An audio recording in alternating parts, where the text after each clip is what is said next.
Hi Big Tractor Power fans, this video comes to you from Western Kentucky where I wanted to show you the corn planting process that takes place in the spring. We'll spend some time on a farm that utilizes large John Deere articulated four-wheel drive tractors to put out their corn crop. We'll see the farm's 470 horsepower John Deere 9470R tractor pulling a 90-foot wide John Deere DB90 Corn Planter. This planter is set up to plant 36 rows of 30-inch space corn. But before we get out in the field with the corn planter, I wanted to show you the field preparation that goes into getting the seed bed ready for planting corn. We'll see the farm utilize its 620 horsepower John Deere 9620R four-wheel drive tractor equipped with triple tires, applying fertilizer through an anhydrous ammonia toolbar that is 60 foot wide. And after the anhydrous ammonia has been placed into the soil, we'll see the same tractor return with a 55 foot wide John Deere 2210 field cultivator to work up the seed bed. This helps loosen the soil, smooth out the ridges from the anhydrous application, and firm up the seed bed for the corn planter. So let's head out to the field so you can see and hear all this farming action.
The first step for many Western Kentucky farms is applying anhydrous ammonia as a nitrogen fertilizer source for corn. This step takes place in early March, and as the fertilizer is injected into the ground through a toolbar, it will help the corn draw nutrients from it throughout the growing season. This farm utilizes a 620 horsepower John Deere 9620R articulated four-wheel drive tractor and a 60-foot wide Blu-Jet AT6020 toolbar to apply their anhydrous ammonia. The tractor is set up with triple tires, that is 12 tires all the way around the tractor. This helps give the machine a little bit of a smoother ride and improved traction out in the field. Many farms will also use dual wheels on a tractor like this. The triple tires just give that smoother ride. There's a little less power hop than with two large tires on each side of the tractor. Also, if there is a damaged tire or a need for replacement, it's less expensive to replace one of the narrow triple tires than a single large tire in an 8-wheel setup. The tractor is running across the field at about 8 miles per hour, and the 60-foot wide Blu-Jet applicator is injecting the anhydrous ammonia at about 6 inches below the surface of the soil. This is a good level where the corn roots can utilize that anhydrous ammonia fertilizer from the soil. The two tanks that are being towed behind the Blu-Jet on the trailer will cover about 40 acres of ground before they have to be switched out for another wagon to keep the process rolling.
After all the anhydrous ammonia fertilizer has been put out on the fields, the farm waits for about 10 days before they start putting corn seeds in the ground.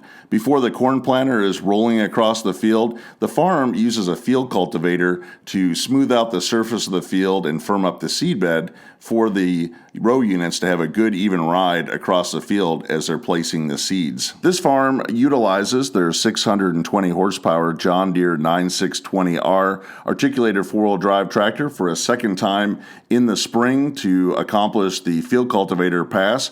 It's pulling a 55-foot wide John Deere 2210 field cultivator that is used to level out the field and firm up the seedbed. This big field cultivator is used to work up the ground and knock out all the ridges left behind by the Blu-Jet applicator bar, as well as the tire tracks left by the Anhydrous wagon being pulled behind it. This big John Deere field cultivator is accomplishing several tasks for the farm as it works its way across the field. In addition to smoothing out the surface, it's also mixing in residue and building organic matter to help break down all the different material left by crops harvested the previous year. This field was in double crop soybeans last October, and that means that a second crop of soybeans was planted after the winter wheat in this field was harvested the previous June. Soybeans are planted into the wheat stubble, and then that crop of soybeans is harvested in October. This builds up a lot of material and residue, including wheat straw and soybean stubble. The field cultivator works that under and provides a good seedbed for the new corn crop to emerge. It's also breaking up the soil and airing it out and allowing the soil to warm a little bit faster to provide a good growing environment for the sprouting corn. And as the field cultivator makes that pass, it also has rolling baskets on the back that help firm up the seedbed so there's just a good even pass for the corn planter to work its way across the field, dropping those seeds in, and that way the row units aren't bouncing up and down over the ridges.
The farm utilizes a 470 horsepower John Deere 9470R articulated four-wheel drive tractor to pull their 90-foot wide John Deere DB90 Corn Planter. This big corn planter is putting 36 rows of corn in spaced at 30 inches, and that's why this tractor is set up on narrow dual tires. There's a gap between the tires that allows a space of 30 inches, and that is to avoid compacting the soil where the corn seed is going in on the row units. Also, this tractor could be brought back to the field after the corn sprouts if they wanted to apply more fertilizer between the rows. The tractor's tires would fit right in between the corn plants that are emerging. The John Deere DB90 planter is built to cover a lot of acres in a day. It will hold 100 bushels of corn seed per fill-up, and in a nice sized field and good running conditions, it can plant 50 to 90 acres of corn per hour. This massive planter can cover at least 600 acres per day in good wide open running conditions. The DB90 that you see working in this video is out in a 750-acre field, and the farm has found on their very best running day that they can cover 800 acres with this 90-foot wide John Deere planter.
I hope that you've enjoyed spending some time on this Western Kentucky farm, seeing how their large John Deere farm machinery helps put out a corn crop. It's always interesting to see all the steps that go into planting a crop and seeing and hearing these big machines work out in the field. If you'd like to see more videos like this one, consider subscribing to Big Tractor Power YouTube, where there's over 1,000 videos of farm machines in action. If you've enjoyed the content of this video, I hope that you'll consider giving it a thumbs up, as it helps notify more tractor fans that the video is on YouTube. Make sure to click on the notifications bell as well, so you'll know when the next Big Tractor Power video is released. New videos are coming out almost every day from the channel. If you have any questions or thoughts about this video, please leave them in the comment section below, as I try to respond to every post that is made. If you would like to get a preview of what is coming up next on Big Tractor Power YouTube, make sure to check out Big Tractor Power Instagram, where I share pictures and short video clips of what is currently being filmed in the field. As always, thank you for watching.